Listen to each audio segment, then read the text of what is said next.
حكاية اليوم الوحش خطاف العرايس. بسم الله بديت وعلى النبي صليت وبيه كلامي حليت وليكم بهاد الحكاية جيت. صلوا عليه يا حضار. الكل حكاية معناها حكوها الجداد يا محلاها. جيتكم اليوم نحكيها وفي قلوبكم نخبيها. نتفكروا ناس زمان ونقولوا كان يا ما كان. يحكيوا زمان في بلاد بعيدة اللي يروح لها يشقى واللي ما راح لها يتهنى. كان عايش فيها وحش يخطف العرايس. العرس اللي يكون يحضر فيه ويتنكر في هيئة إنسان عادي، وكي يطيح الليل يخطف العروسة ويرفدها بين ساقيه ويطير بيها لبعيد. وكيما داروا معاه ما قدروش يحكموه حتى يأسوا منه وتعبوا وقروا باش واحد ما بقى يتزوج. وحتى بنات هذيك البلاد ولاو يرفضوا الزواج من خوفهم منه. ولد السلطان كانت عاجباته بنت عمه وحتى هي كانت تحبه، وكي خطبها فرحته وما رفضت. وكيما داروا معاهم أهله وأهلها ما قدروش عليهم يمنعوهم من الزواج. أما لا خمم الأمير وقرر أنه يتزوج ويدير عرس كبير ويتحدى الوحش خطاف العرايس. وداروا عرس كبير استدعوا ليه الكبير والصغير، الغني والفقير، والخيرات من كل خير، وحتى الذهب توزع على المعازيم. وكيما كان الحال الوحش الشرير المتنكر حاضر وسط المدعوين ياكل ويشرب من خيرات عرس الأمير. وكي طح الليل غدر الجامع ورفد الأميرة بين ساقيه وطار بها لبعيد بعيد وخلاهم حايرين مبهوتين. تقلق ولد السلطان ورفد سيفه الكبير والمال والذهب وأغلى ما يركب ما يملك، وركب على حصانه وراح يجري مخلي أمه وراه دمعتها على خدها. وهام في بلاد ربي الواسعة، بلاد يعمرها وبلاد يخليها، حتى وصل لبلاد اسمها بلاد اللبة. كي شافوه ناسها عرفوه باللي غريب عليهم، سقساوه وش راك تدير هنا. حكى لهم حكايته مع خطاف العرايس وكيفه خطف له مرته، وقال لهم باللي خرج وراه باش يرجع عروسته. قالوا له إذا تدخل للقرية هذه صعيب عليك باش تخرج منها، على خاطرش باش تخرج لازم تفوت على صخرة هي في الأصل لبة وكون تقيسها تبلعك.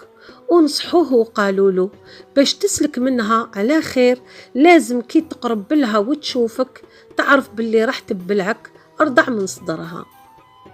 وكيما كان الحال راح الأمير لبلاصة الصخرة، وكي شافته قرب لها بدأت تتزعزع حبت تهجم عليه وتبلعه، ولكن هو كان أسرع وأخف منها، رمى روحه عليها ورضع من حليبها.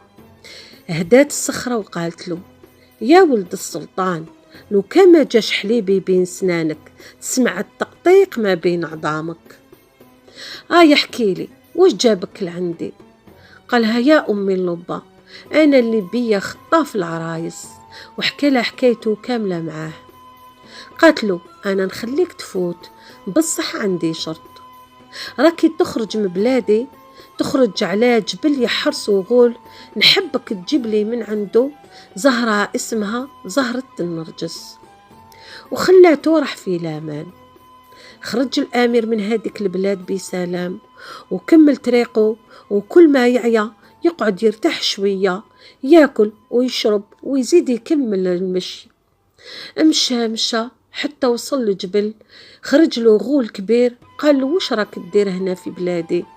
قال له أنا نحوس على زهرة النرجس لأمي اللبة.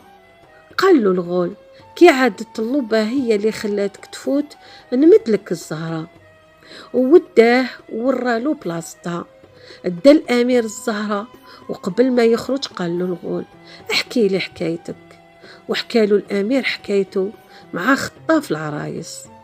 قال له الغول أما لا كي تخرج من عندي راك تدخل في بلاد الحجر، هذيك هي بلاد خطاف العرايس. جميع من يدخل لها ينفخ عليه الوحش ويرجعوا حجر. والواحد اللي قاعد عايش فيها هو الراعي، خلاه باش يرعاله الغنم. دخل الأمير لبلاد الحجر ولقى الراعي اللي حكاله عليه الغول. الأمير يقرب وهذاك الراعي يشاور له بالبعيد ويقول له روح. الأمير يزيد يقرب والراعي يزيد يشاور له ويقول له روح، ارجع منين جيت. راح الراعي يجري عند الأمير وقال له وش راك تدير هنا؟ شوف هاد الحجر كامل كانوا رجال كيما انت، نفخ عليهم الوحش رجعهم حجر كيما راك تشوف فيهم، روح قبل ما يشوفك ويرجعك حجرة كيما هما. قال له الأمير أنا جيت نحوس على عروستي اللي خطفها لي الوحش، وحالف 100 يمين ما نولي غيره هي معايا. وكيما دار معاه الراعي باش يخرج ويرجع منين ما جا ما قدرش يقنعه. مال عرض عليه الأمير وقال له وش رايك نمدلك المال اللي عندي كامل والذهب ونزيد لك الحصان ونتبادلوا بالحوايج، أنا نولي راعي عند الوحش ونحوس وين مخبي العرايس، ندي الأميرة ونحررهم وانت تدي حريتك وتولي غاني وتعيش حياتك. خمم هذاك الراعي بينه وبين روحه وقال وش خير لي أنا من هاد الحياة الهم اللي عايشها حياتي كامل وانا مربوط عند الوحش وعايش وسط الغنم، وحتى فكر شي ماني شبعان، ناكل غير من الليل لليل كي نرجع الغنم. عجباته الفكرة وقال الأمير باللي موافق، ولكن عنده شرط. قال له راهي كاينة كلمة السر ما بيني وبين الوحش، واحد ما يعرفها من غيري أنا وياه، لازم نحفظها لك باش كي يسقسيك تعرف واش تجاوب. قال له راعي هاك هاد العصا مع المغرب اضرب بيها البحر يتشق وتبان فيه طريق، خلي الغنم والحيوانات كامل يفوتوا، اصبر عليهم ووسع بالك حتى يفوتوا ويرجع البحر كيما كان. يجي عندك الوحش يقول لك وين كنت؟ قل له كنت في قابس. يقول لك كاش جديد كاش حشيش؟ قل له الخضر واليابس معديرة. يقول لك جاك الديب؟ قل له تعرف ويغيب. يقول لك علاه ما عيطت ليش؟ قل له صوتي ماشي بوق. ويقول لك علاه ما شاورت ليش؟ قل له جناحي ماشي علام. يحط يده على راسك ويقول لك فوت فوت أنا غير نلعب عليك. قل له حتى أنا راني نلعب عليك. من بعد يرفدك على جناحه ويديك لوين عايش هو ونسى اللي خاطفهم. تلقى كوخ صغير، هذاك الكوخ هو اللي نعيش فيه أنا ونرقد فيه.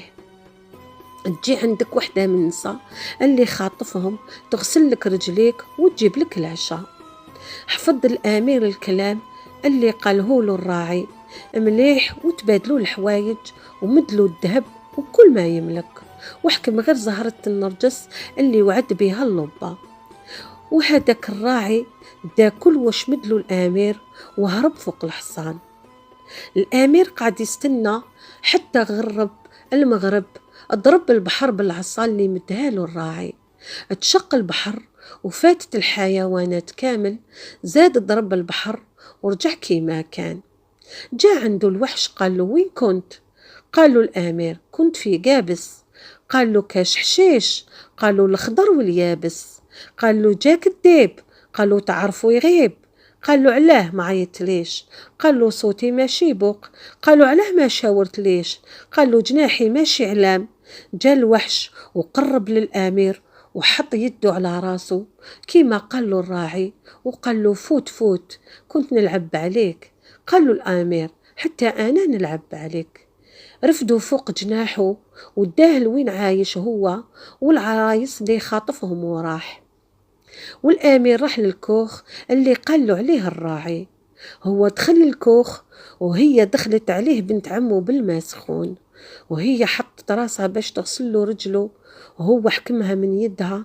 كي شافت فيه عرفاته باللي ولد عمها، ناضت تبكي وتقول له يا وليد عمي واش راك تدير هنا؟ لو كان يفيق بيك اليوم يقتلك ويقتلني. قالها ما تخافيش، أنا مدقيقة اللي يخطفك فيها الوحش وطار بيك، خرجت وراك وحلفت بيمين وعزمت ما نولي غير بيك. بعد ما سكتت الأميرة وهدات قالها احكي لي وش صاير هنا. قالوا لي قولي لي وش يدير لكم وكيفاش يعاملكم. قاتلو ملي يدخل هو يضرب فيا على خاطر يقول لي قولي روحي مع روحك وانا ما نحبش نقول. قال لها سهل، الليلة كي يجي يضربك قولي له انا تعبت، قول لي وين جات روحك ونقول لك روحي مع روحك. سمعت الأميرة كلام وليد عمها وراحت، وكي جا عندها الوحش قال لها قولي روحي مع روحك. قالت له قولي وين جات هادي روحك. اجبدلها العصا وقال لها العصا هادي نضرب بيها البحر يتشق وتبان فيها وسط طريق، في وسط هاديك الطريق كاين بير قاعدة فوق منه حمامة، هاديك هي روحي أنا. سمع الأمير كلام الوحش من وراء الباب، استنى حتى رقد وراح رفد هديك العصا وراح يجري للبحر، ضربه تشق مشى فيه حتى لقى البير في وسطه، ولقى هاديك الحمامة حكمها ولولها رقبتها. كي ماتت الحمامة عيط الوحش عيطة، ناضوا نسا كل يجري لقاوه ميت في بلاصتو. رجع الأمير وفوت الأميرة معاها دوك النساء كامل من البحر، ورجع من طريقه اشكر الغول وراح وزاد فات على بلاد اللبة، مدلها زهرة النرجس كي شمتها تفك سحرها وما بقاش صخرة، ما بقاش صخرة، ورجعت لبة كيما كانت. ورجع لبلاده، وكل مرة راحت لأهلها وعاود الأمير دار عرس كبير. والمرة هذه الفرحة 3 فرحات، فرحة رجوع العرايس لأهاليهم، وفرحة رجوع الأمير، وفرحة أهل البلاد بموت الوحش الشرير. وطاحوا تفاحتين، وحدة ليا ووحدة للسامعين. وإلى اللقاء في حكاية جديدة مع أم داليا. سلام.